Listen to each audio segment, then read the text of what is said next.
Hi YouTube, Bullhorn Betty. As many of you guys know, I'm covering the Dylan Rounds case. For those that don't know who Dylan Rounds is a 19-year-old boy that disappeared from his farm in Lucin, Utah. Since then, he has not been heard from or seen again. He has not used a cell phone.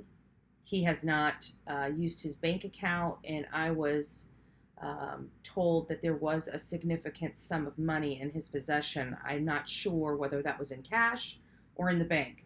Either way, none of it has been touched. It doesn't appear that this is a crime for monetary purposes, in my opinion. Dylan Round's grandmother was on the phone with him, and the last time anybody has heard from him on May 28th, as he was driving home to put his grain truck under cover because a rainstorm was coming in, and rain will ruin his grain. This was his first crop with his new farm, and he was very excited about that. His grandmother had explained that on his way home that there was a man walking down the road barefoot. The gentleman appeared to be disoriented, and Dylan stopped. The gentleman wanted to use his cell phone and hitch a ride. I was told early on that that did not happen, but I've read other articles where he did let the man use his phone and potentially had given him a ride. That man was identified as Chase Venstra. Chase Venstra was eventually detained on weapons charges, firearm charges, in their investigation, but I was reading an article of an update that just came out from Candace Cooley. Candace Cooley is Dylan Round's mother, and I'm going to read that for you here in just a moment. But also during the investigation, another man, which has risen to publicly being identified as the suspect in connection with Dylan Round's disappearance, and his name was James Brenner.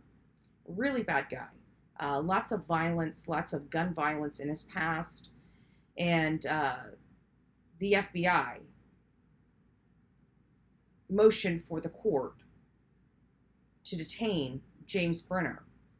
I had an opportunity to read the motion for detention, as well as the affidavit from the special agent that testified as to why that motion for detention was necessary.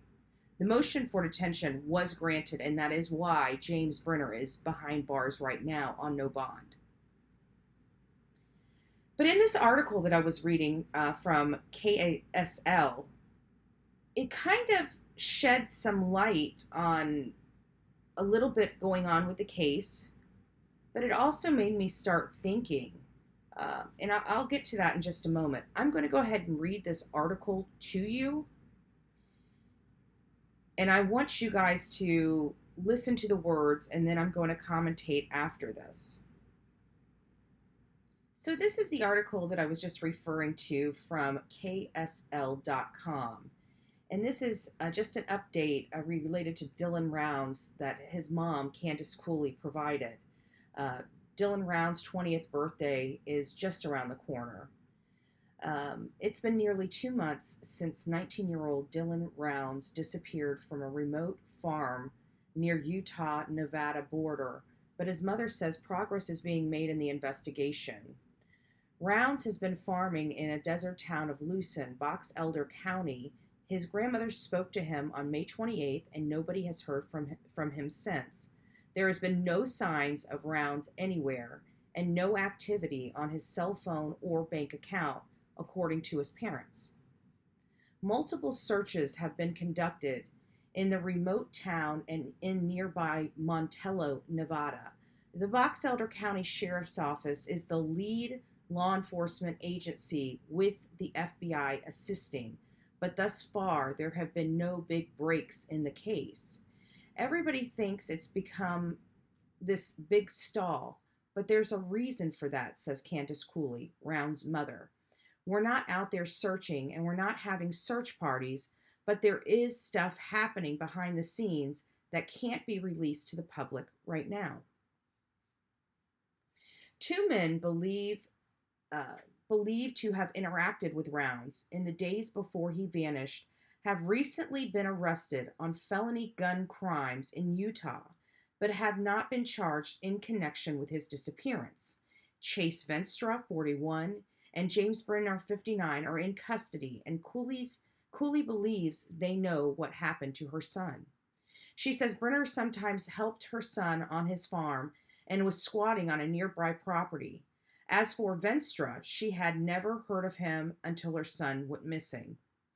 Brenner has been listed as an official suspect on the affidavit that was served to get the warrant on Chase. They listed it as homicide investigation, Cooley explained. Learning police are considering Round's disappearance as a homicide was somewhat of a relief to Cooley, she said, because now investigators have a specific focus. We pretty much all knew it from the day we went out there. We know our son, and we know nothing would take him away from his farm. Absolutely nothing, she says. It was just one of those gut feelings where you don't want it to be true. It's a parent's worst nightmare. But when you have kids like Dylan with patterns, his drive, and his passion, we knew he wouldn't leave. There's no way. Despite the situation, Cooley was trying to remain positive. His 20th birthday is coming up on August 1st, and his family is asking anyone interested to sow a seed for Dylan. Packets of black-eyed Susan seeds are being distributed through Find Dylan Round's Facebook page and will be available at different locations in Utah and Idaho.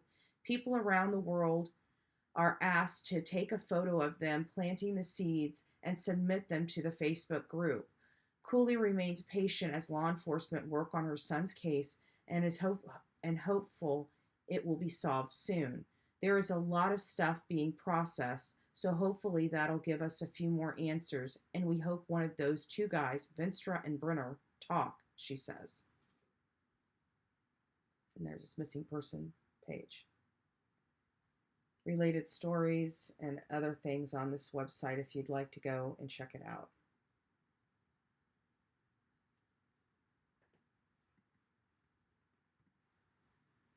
So as you heard in that article that I just read, there were some things that were very interesting related to this case. One is it's starting to sound like there's a tone that Chase Venstra and James Brenner may have been acting in concert with one another. She's hoping that one or the other talks. She believes that, based upon what I just read, at least sounds like she believes they are both connected together. They are both connected somehow because they were around the area when Dylan Rounds went missing. They are both arrested on firearm charges, and they are both being questioned as person of interest in the Dylan Rounds case. However, James Brenner has been officially named as a suspect.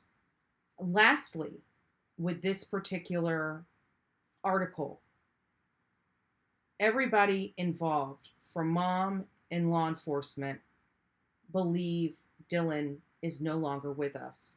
This is not a criminal investigation. This is actually a homicide investigation. So let me know your thoughts about this. We're going to take a deeper dive as more information starts rolling out. But even though James Brenner has been named a person of interest in the a suspect in the Dylan Rounds case, I wonder if Chase will be added to that as well, and what connection Chase Venstra and James Brenner have together. If this video has been helpful, please don't forget to like, share, and subscribe to this channel. We cover a lot of true crime cases on this channel, from Gabby Petito, Summer Wells, Dylan Rounds, Cody Bigsby, Michael Vaughn, and many others. So please stay tuned for the next segment. God bless.